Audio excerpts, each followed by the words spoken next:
یہ ہے کہ کیسی بستی ہے یہ، کیسی بستی ہے یہ جس میں کوئی مسافر اگر شدت بھوک میں کچھ نوالوں کا طالب ہوا تو اسے کچھ نوالے نہیں مل سکے۔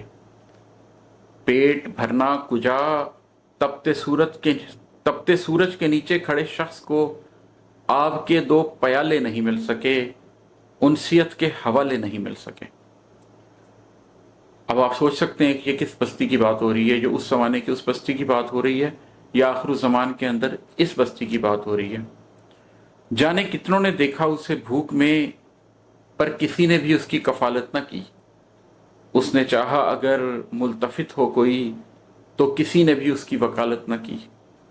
اس نے مانگا کسی سے تو اس شخص کا دل پسیجا نہیں، اس نے مانگا کسی سے تو اس شخص کا دل پسیجا نہیں، اس کے غم کو کسی نے بھی دیکھا نہیں۔ کیسی بستی ہے یہ؟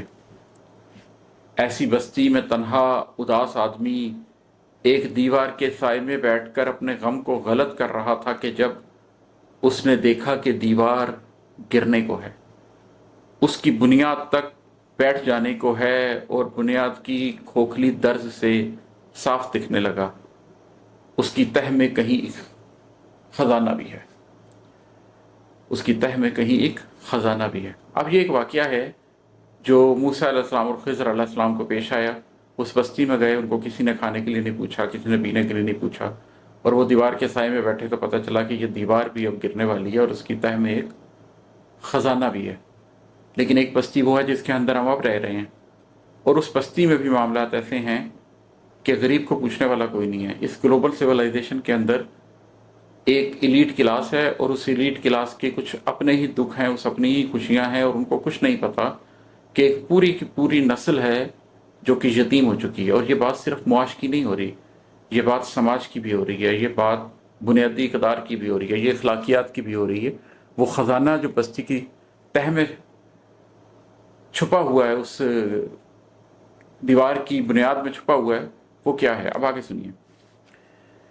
کیسی بستی ہے یہ، اس میں کوئی نہیں جو کسی شخص کو بھوک میں دو نوالے کھلاتا چلے، صرف پانی کا پیالہ پلاتا چلے۔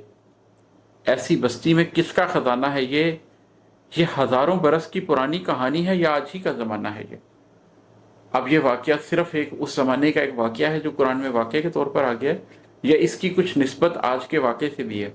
ہم جانتے ہیں کہ قرآن میں ذوالقرنین کا بھی ذکر ہے سورۃ الکہف کے اندر ہی، اور ذوالقرنین بھی کرن زمانے کو کہتے ہیں۔ ذوالقرنین بھی دو زمانوں کو ریپرزینٹ کر رہے ہیں، دو زمانوں والا۔